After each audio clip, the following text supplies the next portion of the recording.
Kak Jenny mungkin bukan astronot beneran, tapi Kak Jenny harus tetap inisiatif. Inisiatif adalah saying what needs to be done and doing it. Harus melakukan apa yang harusnya diselesaikan. Tapi pertama-tama kita harus melihat apa yang harus diselesaikan. Apa ya? Kak Jenny, lagi ngapain nih Kak Jenny? Aku lagi melihat-lihat apa yang bisa dikerjakan Kak Bibi. Oh, itu berarti kayak astronot ya Kak? Astronot itu harus melihat keadaan sekitarnya agar perjalanannya aman. Nih aku kasih contoh ya Kak Jenny ya. Kalau astronot pergi naik roket terbang ke bulan, pasti banyak yang menghalangi nih. Ada meteor, ada satelit, dia harus menghindarinya. Gitu Kak Jenny. Iya bener Kak. Jangan lupa kalau astronot pasti bikin rencana dulu sebelum berangkat. Iya betul. Kapan mereka harus latihan? Kapan mereka harus berangkat? Dan berapa lama mereka harus mendarat di bulan? Yes, betul sekali Kak Jenny. Sama kayak cerita Alkitab hari ini tentang Nehemia yang merencanakan sesuatu yang baik agar kota Yerusalem semakin kuat. Pasti udah pada gak sabar ya dengerin ceritanya. Tapi sebelumnya kita praise and worship dulu ya. Let's go!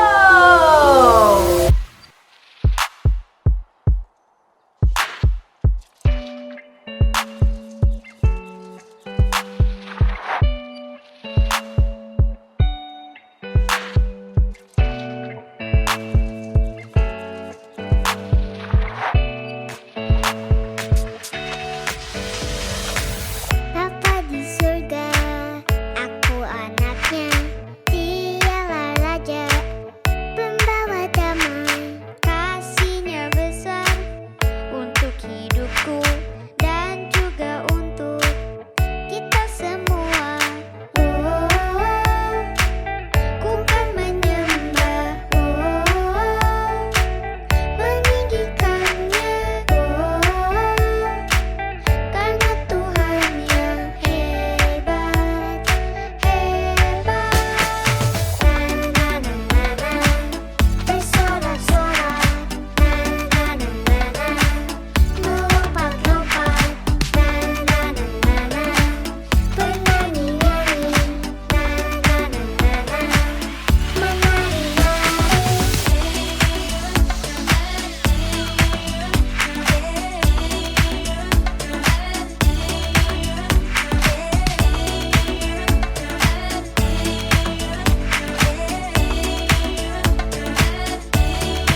Kids, praise and worship-nya seru nggak? Wah, seru pasti kan?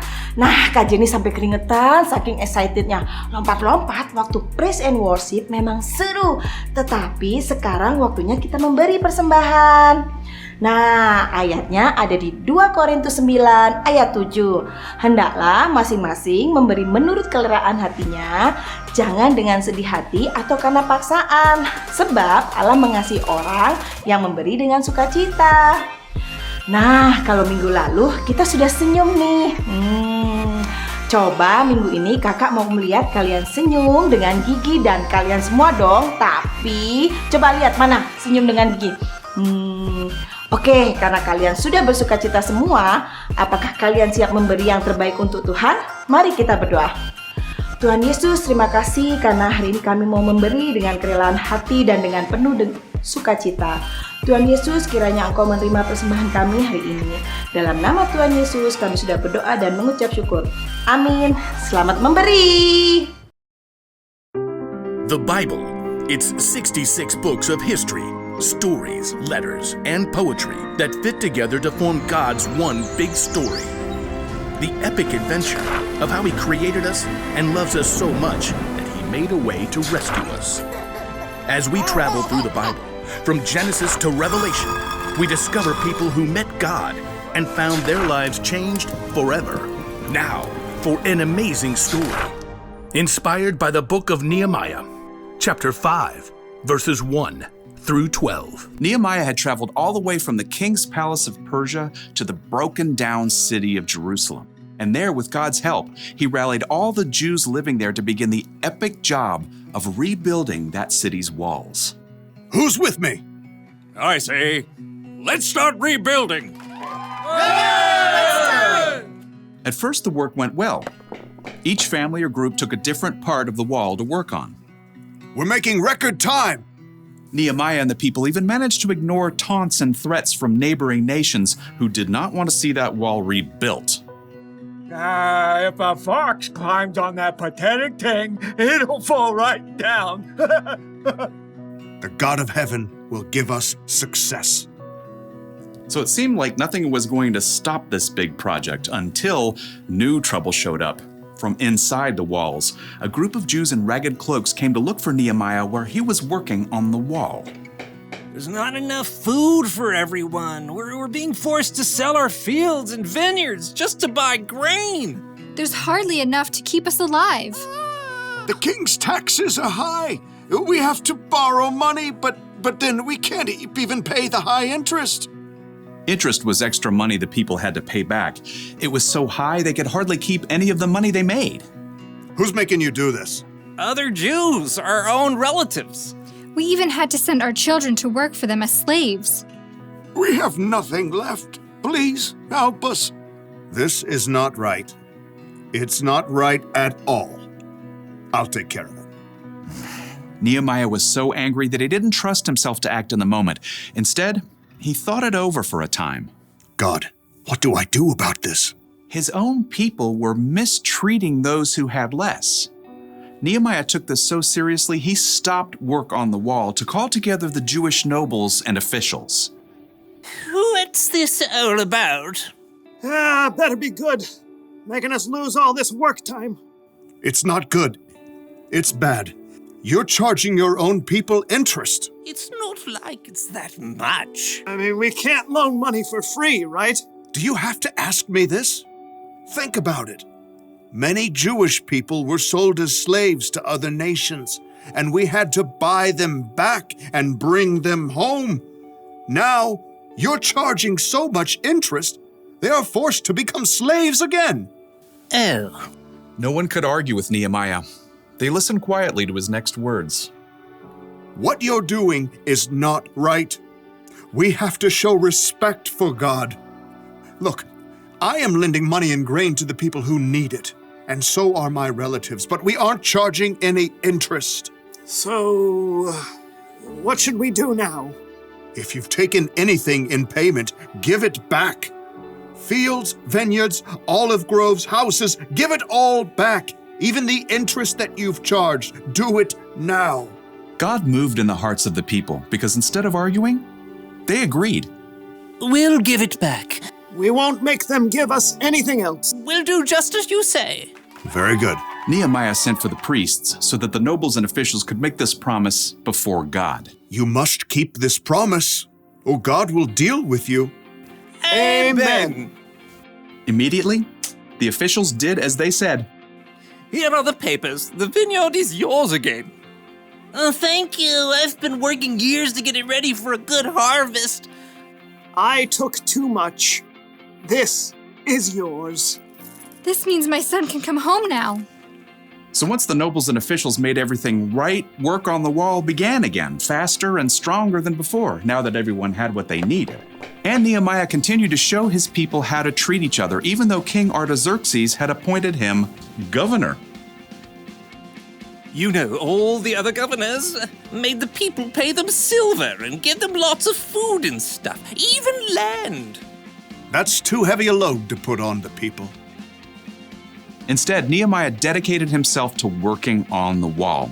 In fact, he even invited 150 people to eat food at his own table. Throughout his life, he always looked for ways to treat people fairly and make things right. Wah, Kak Jenny keren banget ya Nehemia.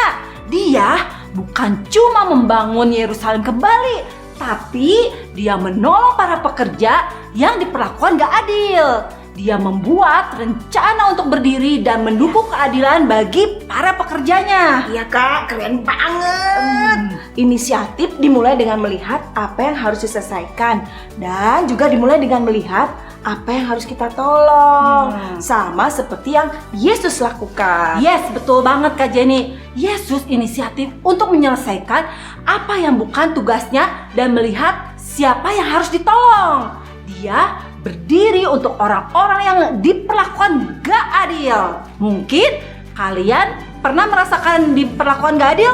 Kak Jenny? Pernah. Oh pernah. Tapi tenang Kids, tenang Kak Jenny. Yesus akan selalu berdiri untuk kita dan menolong kita. Betul banget Kak Baby. Yes. Ingat ya, apa yang harus diselesaikan dan melihat apa yang harus kita tolong. Yes. See you next week kids and God bless you all. Bye bye.